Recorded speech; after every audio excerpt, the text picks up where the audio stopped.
Alors, comment ça va les squeezos? Je rentre direct dans le sujet là, directement. Là je suis d'humeur, j'ai envie d'attaquer. La dernière fois on avait raconté l'histoire d'un inspecteur gadget allemand qui utilisait son talent pour déjouer les plans de la police, parce que finalement il demandait des rançons à des grandes entreprises. Bref, allez voir la vidéo, elle est là, hashtag sponsor pour moi-même. Aujourd'hui on va parler d'un inspecteur gadget américain qui lui pour le coup utilise son talent pour combattre le mal, combattre le crime. C'est pas Batman, je vous le dis, mais... c'est plutôt Robocop. Pourquoi? Parce que ce gars, quand il était enfant, il a vécu un tragique accident qui l'a rendu très spécial. Et cette différence, il en a fait une force. Mais vraiment plus qu'une force même. Vous allez voir, l'histoire est assez ouf. Le culot du gars est légendaire. Et surtout, il y a plein de mystères qui l'entourent. Je pense que ça va vous plaire. L'homme dont on va parler aujourd'hui, il s'appelle Julian Armas. Il est américain. Il est né le 12 août 1939 à El Paso. Alors, niveau enfance, rien à signaler. J'ai envie de vous dire, à chaque fois, ils ont des enfances de fou, les gens de vous raconter des histoires. Lui, rien à signaler. Enfance plutôt normale. Bon, ses parents roulent pas sur l'or, mais ils peuvent quand même subvenir à ses besoins. Et Julien, c'est un garçon qui aime le sport, qui aime étudier, et surtout c'est un garçon très sage, il fait pas de vagues. Vraiment, pour ses parents, c'est le petit garçon modèle. Et d'ailleurs, comme tout petit garçon modèle vers ses 9 ans, il se passionne pas pour les cartes Pokémon ou les jeux vidéo, bon ça existe pas à l'époque en vrai, mais il se passionne pour la médecine, comme tout bon petit garçon modèle. Alors ça sort pas de nulle part, il a un ami de la famille qui est un peu son mentor et qui se trouve être un chirurgien. Il lui offre régulièrement des bouquins de médecine, il lui explique comment se déroulent certaines opérations, et il lui dit que s'il travaille dur, lui aussi plus tard il pourra devenir chirurgien. Jusque là, on est sur une belle success story en devenir, n'est-ce pas?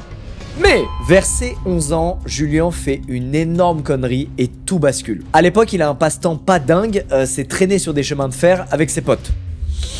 Croyez-moi, sur Call of Duty, on n'était pas si mal, on craignait rien. Vraiment, ça les amuse de courir le long des rails, mais ils font pas que de courir le long des rails, genre dès qu'ils voient un train passer, ils se mettent à courir après le plus vite possible pour essayer de le rattraper. Bon, on peut aisément dire que c'est complètement con, on est d'accord. Bref, le problème c'est qu'un jour, un des potes de Julien va faire une étrange découverte. Il va découvrir une caisse cachée près de la voie, sur laquelle est marqué en énorme « Danger explosif ».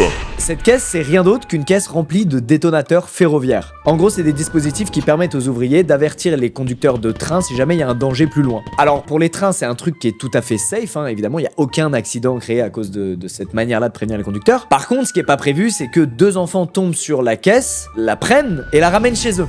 En arrivant chez Julien, ils foncent dans son garage, ils déballent tout ça en essayant d'être le plus discret possible pour pas avertir leurs parents. Ils sont comme des fous évidemment, ils se disent qu'ils ont découvert un petit trésor, ils se tapent des barres. Bref, c'est des enfants qui vivent une aventure quoi. Sauf que là, son pote a la meilleure idée du siècle, il le défie. Il lui dit écoute-moi bien Julien, t'as pas les couilles de frapper les deux détonateurs entre eux. Il faut changer de pote là je pense. C'est le pire challenge, on est d'accord, sauf qu'évidemment à cet âge, Julien, il veut prouver qu'il a des couilles. Donc il réfléchit pas trop aux conséquences et il frappe les deux détonateurs entre eux. Ce qui doit se passer arrive, ça explose dans ses mains. À partir de là, tout est assez flou pour Julien. Mais en gros, il est transporté bien évidemment à l'hôpital, sauf que c'est game over, il va perdre ses deux mains. Et en fait, c'est à ce moment précis que l'histoire de Julien commence. Pour la majorité des gens, perdre ses deux mains, ça signerait le début d'une vie extrêmement difficile. Pour Julien encore plus, puisque je vous rappelle que son rêve, c'était de devenir chirurgien. Et ben écoutez, lui, il va vivre ça comme un nouveau départ. Après 4 semaines d'hospitalisation, il se fait installer des prothèses métalliques sur ses mains, sauf qu'à l'époque, les prothèses, c'est pas des trucs de ouf, quoi. Aujourd'hui, on voit des prothèses qui sont même motorisées, genre vraiment la science a énormément avancé sur ça. Mais à l'époque, Julien, il a pas trop de choix, et on lui met juste des bouts de métal au bout duquel il y a un crochet. Alors évidemment, au début, il galère à coordonner ses mouvements, c'est le temps qu'ils prennent en main le truc. Mal choisi l'expression. Mais plus le temps passe et plus il devient habile. Et surtout, vous vous souvenez, son mentor, l'ami chirurgien là de sa famille, il va continuer de l'encourager. Il va même le faire plus que jamais. Il va lui dire cette phrase qui va changer la vie de Julien. Il va lui dire que c'est cool d'avoir des crochets et que ça le rend vraiment unique. Alors écoutez, non seulement c'est adorable de le rassurer comme ça, mais en plus ça va super bien marcher. Parce que Julien, qui lit plein de BD et qui mate tout le temps des films de science-fiction, il a désormais l'impression lui aussi d'être très spécial. Et très vite il se voit comme un petit garçon bionique qui va pouvoir se la péter dans la cour de récré. Déjà ses prothèses, ça lui permet d'appliquer 3 fois plus de force qu'une main normale. Et en plus ça lui permet de taper tout et n'importe quoi sans se faire mal. Donc Julien il retourne à l'école avec la tête haute et il s'amuse même à développer d'autres super pouvoirs avec ses crochets. Par exemple quand il va au ciné avec ses potes, il met ses crochets dans une machine à popcorn pour qu'ils deviennent brûlants et ensuite il poursuit ses camarades en menaçant de les brûler. Ça devient le Robocop du bully là, à ce rythme, Julien. Bref, vous l'avez compris, il a vécu un accident terrible, mais il se met à voir que le côté positif des choses. Et là, vraiment, on dirait juste qu'il a déballé des jouets très développés et qu'il joue avec. Alors évidemment, les gens autour de lui sont fascinés, ses parents sont hyper fiers de lui, et les journalistes locaux sont intrigués de voir ce gamin faire tout ce qu'il veut avec pourtant des crochets à la place des mains. Julien donne donc plein d'interviews, et à force d'apparaître à droite à gauche dans des journaux, il est repéré par un directeur de casting. Dans les années 50, il se fait donc signer par ni plus ni moins que la Fox, les gars. C'est pas rien, et ça lui permet dès ses 15 ans de jouer dans des petits films. D'ailleurs, je suis désolé, c'est des rôles pas du tout mémorables dont je n'ai pas réussi à trouver de traces aujourd'hui. En revanche, ces rôles lui permettront de découvrir une chose, il déteste le monde du ciné. Il peut pas blairer ça. Alors c'est pas le ciné qu'il aime pas, c'est le monde du cinéma, genre il trouve l'ambiance horrible, il est entouré d'acteurs qui boivent, qui se droguent. Parce que oui, messieurs, dames, en plus d'être un adolescent parfait qui rêve d'être médecin, Julien ne boit pas, ne fume pas et il déteste ses addictions. Vraiment, il boit même pas de café. Le mec est un moine absolu. Bref, Julien a maintenant 19 ans et il se met à suivre un cursus de criminologie. Alors au début, il se voit bien bosser dans le monde de la justice en tant que juge, avocat ou un truc de ce genre. Et puis finalement, il se rend compte qu'il a envie d'un peu plus d'action. Il rêve d'aller sur le terrain pour choper lui-même les méchants par le callback. Alors ça y est, c'est décidé, il deviendra détective privé. Il obtient une licence dans son état du Texas et il change son nom pour quelque chose de plus bankable. Écoutez bien, Squeezie à côté, c'est un pseudo de merde. Julien Armas devient officiellement J.G. Arms. Pourquoi? Parce que le J ressemble à des crochets. Il a 2 crochets, il a donc mis 2 J. Et Arms au lieu de Armas, son nom de famille, pour ressembler un peu plus à bras en anglais. Si vous voulez mon avis, Julien aurait clairement dû se tourner vers le marketing. Bon, clairement, il veut capitaliser à fond sur son apparence atypique. Et il y va pas à moitié, hein. Vous commencez à le cerner, le Julien. Enfin, maintenant, c'est Jay. Il est toujours sérieux dans ce qu'il entreprend et, selon lui, pour devenir un bon détective, eh ben évidemment, il faut s'entraîner à fond. Alors déjà, il va apprendre à tirer en modifiant les armes pour qu'il puisse tirer avec ses crochets. À côté de ça, il continue évidemment de manière intense le sport et particulièrement le karaté. Je veux pas l'affronter. Alors ok, tout ça c'est très beau et on a envie d'y croire, mais là on parle d'un détective qui veut de l'action. Alors est-ce que le fait de ne pas avoir de main à la fin peut poser un problème? Eh ben pas tant que ça. En fait, les super pouvoirs qui s'étaient créés quand il était petit lui sont toujours utiles aujourd'hui en tant que détective. Avec ses crochets, il peut par exemple péter des vitres sans se faire mal, récupérer des trucs dans des flammes sans aucun souci, ou même atteindre des choses inatteignables normalement. Par exemple, il s'entraîne à choper des trousseaux de clés à travers des boîtes aux lettres de porte. À la main, c'est impossible, mais avec son crochet, il y arrive. Bref, Jay y croit fort et en 1958, il lance enfin sa propre agence, The Investigators. En revanche, il sait que ça va être dur parce qu'à El Paso, c'est pas le seul mec qui a cette idée, Jay. La concurrence est très présente, mais ça lui fait pas du tout peur. Il se dit que s'il faut, il bossera 4 fois plus que tout le monde, mais il y arrivera. Avec toutes ses économies, il engage donc une secrétaire et une poignée d'anciens flics pour l'épauler. Et à partir de là, il donne tout pour réussir. Il envoie des lettres à tous les avocats de la ville, il contacte toutes les victimes de crimes dont l'affaire n'avance pas, et il finit par trouver des missions. Alors au début, il tombe sur des affaires classiques que tous les détectives privés scoltinent. Pister des conjoints infidèles, retrouver des animaux perdus, enquêter sur des sociétés, bref, y a rien de palpitant quoi, y a pas d'action là-dedans. Sauf que comme il est pro et que ses crochets lui permettent d'être mémorable auprès des gens, et peu à peu son agence fait du bruit. Et en vrai, normal, c'est stylé de se faire aider par Inspecteur Gadget IRL. On lui confie donc des cas de plus en plus prestigieux comme retrouver des fugitifs ou des gens qui se sont fait kidnapper. Et parmi toutes ces affaires, la plus mémorable, c'est celle de Marlon Brando. On est en 1972 et pour The Investigators, tout roule. Sauf que cette fois-là, Jay va recevoir un appel qui va complètement changer sa vie. Au bout du fil, c'est le très célèbre Marlon Brando. Vous le connaissez forcément, c'est lui qui joue le parrain. Alors il appelle pas pour un rôle, il l'appelle pour bosser sur une affaire urgente et grave. Son fils Christian se serait en effet fait kidnapper il y a plusieurs jours de ça et sa mère aurait lancé l'alerte depuis une ville du Mexique. Alors quand Marlon Brando check les agences de détectives les plus proches aux US, il regarde dans le registre d'El Paso et il tombe sur The Investigators. Évidemment, Jay accepte immédiatement l'affaire et il passe en mode enquête. Déjà, il sait que ça se passe très mal entre Marlon Brando et son ex-femme puisque tous les journaux en parlent, il y a du drama. Et donc, il fait un lien pas si bête. Anna, la maman de Christian, a récemment perdu la garde de son fils après une longue bataille devant les tribunaux américains. Du coup, Jay la place tout en haut de la liste des suspects. Il a fait donc suivre par des détectives qui enquêtent tout autour de son domicile et qui découvrent qu'elle fréquente depuis quelque temps une mystérieuse organisation. Une certaine World Travel Academy qui bosse de l'autre côté de la frontière, au Mexique. Et c'est pile dans la région depuis laquelle la maman a sonné l'alerte enlèvement. Il découvre ensuite qu'une des voisines a repéré un mystérieux van rouge qui faisait des allers-retours dans le quartier récemment. Et par chance, dans le doute, elle a noté la plaque du van rouge par peur que ce soit des cambrioleurs qui venaient en repérage. Et grâce à la plaque, Jay découvre que très peu de temps avant l'alerte de l'enlèvement, le van rouge est passé par la frontière. Ça veut donc dire que le temps presse et qu'il faut maintenant aller au Mexique. Le problème, c'est que là-bas, la zone est très difficile d'accès. C'est en pleine campagne, le terrain est vallonné, bref, c'est une galère sans nom. Jay décide donc de dégainer les grands moyens. Un hélicoptère. Oui, il sort un Hughes 500, rien que ça.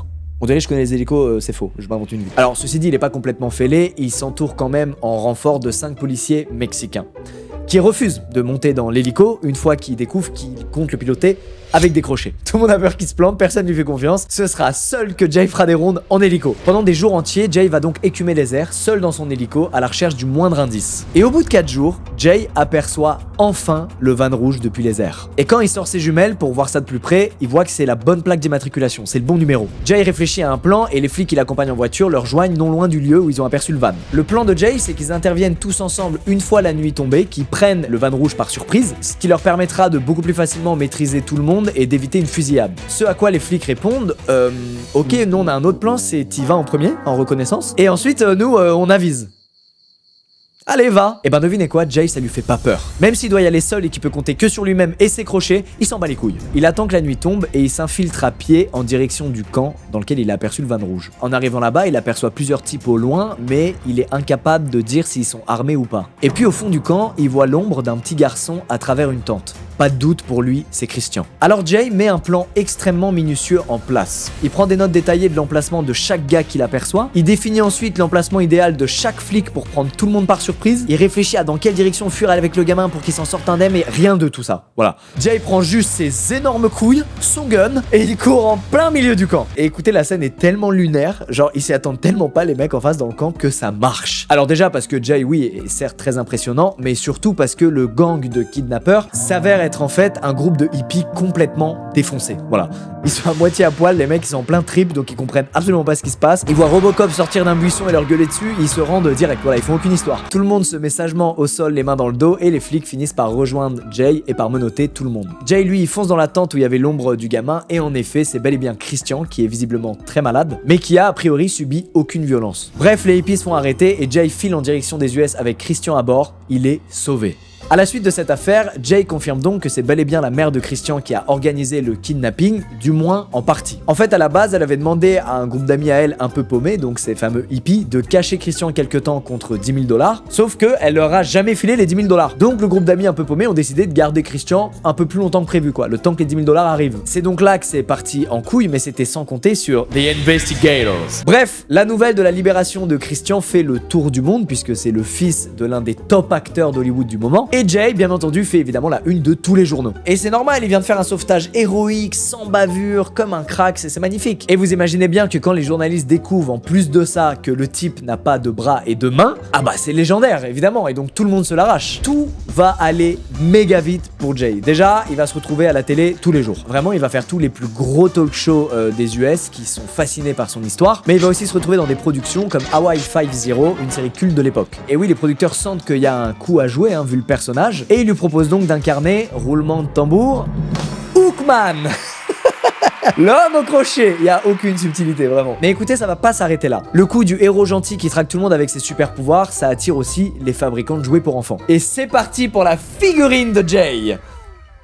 Je la veux. Si quelqu'un l'a, pensez à moi. Et évidemment, on peut remplacer ses bras par d'autres armes. Classique. En tout cas, la figurine a l'air de bien plaire à Jay vu son énorme smile. Alors niveau travail, ça dit quoi? Eh ben Jay continue les missions dignes d'un James Bond. Il se retrouve par exemple à sortir un riche client américain d'une prison mexicaine par hélico, ce qui aurait apparemment directement inspiré le film L'Évadé. Il s'infiltre également à Cuba où il aurait pour mission de récupérer 2 millions de dollars de rançon payés à des criminels. On le met aussi sur une affaire de vol de bijoux précieux appartenant à une famille royale. En gros, c'est simple, à chaque fois qu'un client VIP a une mission VIP, bah elle est pour Jay. Et même s'il préfère conserver l'anonymat de ses clients, il a quand même fait un petit peu de name dropping. Il flex un peu le Jay puisqu'il a dit qu'il a fait des missions pour Elvis Presley et Frank Sinatra. Rien que ça. Et forcément, en faisant des missions pour des célébrités pareilles, ça lui permet de rencontrer encore plus de beau monde et puis voilà, c'est un cercle vertueux. Ouais, ça c'est lui avec Chuck Norris par exemple. Les affaires se portent tellement bien qu'il y a des missions qui affluent du monde entier. Voilà, c'est plus que aux US qu'on veut faire appel à Jay. Il y a des demandes d'Angleterre, d'Arabie Saoudite, du Costa Rica, du Mexique et même de la Chine. C'est fou. Et pour ajouter encore plus un côté James Bond, quand il fait des missions à l'étranger, Jay il est obligé de se créer une fausse identité parce que si le métier de détective privé est reconnu aux États-Unis, il est absolument pas dans plein de pays du monde. La grande spéciale de Jay, c'est donc de se déguiser en prêtre et de remplir sa valise de Bible. Voilà, selon lui, ça lui a permis de bosser dans pas mal de pays sans trop attirer l'attention, à condition évidemment qu'il cache les crochets quoi. Et devinez quoi, maintenant qu'il a plein de thunes le Jay, il en profite pour se modder comme jamais. Vraiment sa vie c'est cyberpunk. Déjà il s'achète des fausses mains hyper réalistes qui lui permettent de cacher ses crochets quand il a besoin de se faire discret. Et il a raison, faudrait pas non plus trop attirer l'attention, lui qui est littéralement dans tous les journaux. Mais son modding va plus loin que ça, les gars. Dans sa prothèse droite, il fait installer par une prestigieuse clinique new-yorkaise un calibre 22 activable avec une flexion du muscle droit, histoire d'être armé en toutes circonstances. 50 000 $, hein, le gadget. Et évidemment, Jay a aussi une voiture bien spéciale comme tout bon agent secret. Alors il a pas une Aston Martin comme James Bond, lui il opte pour une limousine Cadillac, entièrement noire et surtout très blindée pour pouvoir résister à des explosifs. Mais c'est pas tout, il y a aussi des téléphones à bord, des télés, sachant qu'on est dans les années 70, donc c'est vraiment incroyable. Pour le côté James Bond, t'as aussi les plaques d'immatriculation qui se changent en appuyant sur un bouton. Il peut aussi déployer un écran de fumée en appuyant sur un autre bouton. Et des caméras tournent en continu pour pouvoir enregistrer d'éventuels crimes. Bon, Jay est équipé comme jamais. Qu'est-ce qui pourrait lui manquer? Un zoo? Bah oui! Le voilà avec son guépard domestique ou encore son tigre sibérien. Mais c'est pas tout. Il a aussi un lion, un tigre blanc, des singes, un tapir, des panthères noires, des chevaux tibétains, un blaireau, une horde de chiens. Bref, c'est l'Arche de Noé son bordel. Et selon vous, qui se régale le plus de ce zoo privé? Son fils, humblement nommé Jay 3. C'est le nom d'un cyborg, quoi. Et que rêve de faire Jay 3 plus tard? Évidemment, comme son père. Alors c'est parti, dès ses 5 ans, il part en mission avec Jay. Alors pas des trucs vénères, évidemment, des trucs simples comme du repérage. Mais à 13 ans, fini de rigoler, Jay 3 a officiellement sa première mission. Il doit infiltrer une école privée à l'aide d'un faux uniforme pour confirmer si oui ou non le fils d'un riche oligarque sèche les cours. Oui, certains parents sont visiblement à ce point déterminés à savoir si tu sèches tes cours d'SVT ou pas. Bon, quoi qu'il en soit, la mission est un véritable succès puisque le fils de l'oligarque est pris en flagrant délit d'absentéisme. Et à partir de là, bah Jay 3 il accompagne son père partout. Bon, Jay a la belle vie, mais putain, quand est-ce qu'il bosse sur une autre affaire digne de son nom là? C'est bon, c'est bien beau de faire des photos avec Chuck Norris, mais c'est quoi là l'émission d'après? Et ben pour ça, il va falloir attendre jusqu'en 1991. Cette année-là, un homme contacte l'agence après la mystérieuse disparition de sa fille. Il est persuadé que son ex-petite amie lui aurait fait du mal, mais la police traîne sur l'enquête. Et Jay, qui comprend tout à fait la peur d'un parent pour son enfant, accepte sans hésiter. Et il en profite pour faire une promesse à ce père. Il lui dit: écoute bien, je ferai tout pour retrouver Linda, ta fille, ou à minima son corps si quelque chose lui est arrivé. Welcome to the investigators. Écoutez, cette enquête, elle est folle. Déjà, pourquoi le père suspecte David, l'ex-petite amie de Linda? Eh ben parce que le type a fui comme par hasard le pays juste après la disparition de Linda. Et il a fui pas n'importe où puisqu'il s'est barré en Thaïlande, un pays dans lequel à l'époque, il n'y a pas de traité d'extradition avec les États-Unis. Ah là là, on se demande bien qui a kidnappé Linda maintenant. Hop, il prend Jay 3 sous son bras et il s'envole directement en Thaïlande. Sur place, faut qu'ils arrivent à localiser David. Le problème, c'est qu'apparemment, c'est un type très précautionneux. Il sait qu'il est recherché, donc il prend le moins de risques possible. Il laisse jamais son vrai nom dans les hôtels où il passe, quitte à soudoyer les patrons avec de l'argent, et il fait de son mieux pour n'apparaître dans aucun registre. En plus de ça, il habite désormais chez sa nouvelle copine thaï, qui l'héberge gratuitement, donc son nom n'apparaît nulle part. Ou presque. Ce qu'il sait pas, le bon David, c'est que The Investigators, là, ils sont à ses trousses. Et qu'à peine arrivés, ils réussissent à localiser vers Chiang Mai, une ville au nord de la Thaïlande, grâce au registre d'immigration. Et là-bas, c'est bingo, après avoir graissé quelques pattes, ils retrouvent la seule piste sur laquelle David apparaît sous son vrai nom, un compte bancaire local où il détient qu'une centaine de dollars. Ça prouve donc qu'il vit encore ici, sauf que les banquiers l'ont pas vu depuis plusieurs semaines et ils savent pas non plus où il vit. Alors ils y vont au culot et ils font le tour des marchés. Et par chance, ils finissent par croiser une femme qui l'a apparemment aperçu. Et d'après elle, ils cherchaient un vétérinaire pour faire soigner son chien. Alors ils rendent visite à plein de cliniques vétérinaires, ils leur filent quelques billets et ils finissent par obtenir une adresse, celle de sa copine. Ils foncent la voir et là attention, un plan digne d'Among Us. Jay et son fils se font passer pour des potes de David qui sont venus lui faire une visite surprise en Thaïlande et qui ont besoin d'elle pour garder le secret. Et écoutez, en bonne copine, bah elle rentre dans la combine et elle les invite directement chez elle. 1 heure plus tard, le frérot passe la porte et surprise! Non, vraiment surprise, sa copine elle est toute joyeuse, elle crie surprise, sauf que bah les 3 autres là, il y en a pas un qui dit un mot. Alors je sais pas à quel point il l'a menacé ou si juste la situation suffisait à le faire craquer, mais quoi qu'il en soit, David avoue tout. Et là, deuxième coup de maître, Jay 3, donc le fils de Jay, va faire semblant de passer un coup de fil au policier thaïlandais. Et pendant ce temps, Jay explique à David que même s'il n'y a pas de traité d'extradition en vigueur, les Thaïlandais vont quand même venir le choper et le foutre en tôle dans des conditions affreuses, le temps de comprendre ce qui se passe. Alors évidemment, c'est complètement faux, on est sur du pur bluff, mais écoutez, ils réussissent à convaincre David de rentrer avec eux aux États-Unis. Une fois là-bas, non seulement l'affaire est résolue, mais en plus le corps de Linda est retrouvé. David sera donc arrêté et jugé pour le meurtre de Linda, et The Investigators boucle encore une belle affaire. Et cette success story, elle continue encore aujourd'hui. Jay maintenant, il a plus de 90 ans, mais il continue de bosser sur des affaires. Alors il est lui-même impressionné d'avoir toujours autant d'énergie, mais vraiment il est passionné par son métier. L'histoire est belle et improbable, et peut-être trop. Et oui, vous voyez très bien où je veux en venir. Et j'aime bien, ça pimente un peu tout. En fait, certains journalistes se sont demandé s'il y avait pas un peu de pipeau là-dedans quand même là. En gros, Jay saurait apparemment aussi bien pimper sa vie que son corps ou ses voitures. Et c'est vrai qu'il y a quelques trucs qui l'enjolivent un peu. Par exemple, il adore dire qu'il a jamais échoué sur une affaire. Sauf que son ancien garde du corps, lui, il dit bah en fait, quand il résout pas une affaire, pour lui, bah c'est une affaire toujours en cours. Donc forcément, ça lui fait un taux de réussite de 100%. Il a soit des affaires réussies, soit des affaires toujours en cours. Mais il déclare jamais une affaire non résolue. Ensuite, Jay, il adore répéter qu'il a survécu à 14 tentatives d'assassinat de cartel à El Paso, parce qu'il le déteste. Sauf qu'il a vraiment passé beaucoup de temps à frimer dans les rues avec sa limousine, et que donc si un cartel voulait vraiment le buter, ils auraient largement pu. Alors vous me direz, ok, mais frérot, sa limousine, elle est blindée. Même s'il tente, le cartel, il va rien faire. Avec tous les gadgets, là, le truc de fumée et tout, là. J'ai une mauvaise nouvelle. Toujours d'après son ancien garde du corps qui a amené la fameuse dite limousine à un contrôle technique, eh ben il a vu des mécanos démonter la portière et apparemment il y avait absolument aucune plaque de blindage dans cette dernière. Et le garde du corps, ça lui a évidemment foutu le seum parce que lui il la conduisait aussi beaucoup cette limousine. Et puis il y a plein d'autres petits points comme ça, par exemple le fait qu'il adore dire qu'il a des jets et des hélicos, sauf qu'apparemment bah ce serait surtout des locations qui se paient de temps en temps histoire de frimer. Alors est-ce que c'est juste des petits arrangements avec la réalité ou est-ce que tout est bullshit? Est-ce qu'on a affaire au plus grand escroc de l'histoire des détectives privés ou est-ce que c'est un enquêteur de génie? Et ben apparemment c'est sûrement un mélange des deux. Parce que malgré tout il y a de la vérité dans tout ça. Il a bel et bien réussi à sauver le fils de Marlon Brando, il a réellement eu plein de clients prestigieux et il a bel et bien résolu cette affaire de meurtre en Thaïlande. Tout ça c'est pas des légendes, c'est la réalité. Et en plus son agence existe toujours et elle continue d'attirer plein de clients chaque année, donc si c'était que du bullshit, les gens arrêteraient de faire appel à lui logiquement. Alors évidemment Jay, bah il a déjà été questionné sur toute cette part de mystère qui l'entoure, et lui ses accusations de mensonges, bah il les prend carrément à la légère, il s'en bat les couilles. Il admet que tout est surréaliste, voire improbable, et il dit qu'en fait lui il s'en fout, il cherche pas à briser des records ou à prouver quoi que ce soit. Sa seule motivation depuis qu'il est tout petit, c'est de tirer le meilleur de la vie. Et vu son parcours, peut-être qu'au fond de lui, il avait besoin d'en rajouter à chaque fois, alors que la réalité était déjà bien assez dingue comme ça. En tout cas, ce qui est certain, c'est que Jay, il a réussi à transformer un événement qui aurait pu le condamner à vie en véritable force. Ce petit garçon-là, qui était voué à un destin tragique suite à son accident, il a réussi à s'en sortir, à même se faire un nom et à vivre sa vie à fond. Et ça, même s'il reste des zones d'ombre autour de son parcours, ça reste une sacrée performance. Alors pour ça, bravo Julien, et merci Jay pour tes enquêtes. C'est la fin de cette histoire, j'espère qu'elle vous a plu. J'adore les histoires comme ça où le mec a vraiment fait des trucs de fou et il y a une part de mystère et un peu de mensonge, mais tu sais pas, en même temps t'as envie d'y croire. On se retrouve très vite dans plein d'autres vidéos, c'est la fin de l'année, on va kiffer jusqu'à Noël. Prenez soin de vous et gros bisous.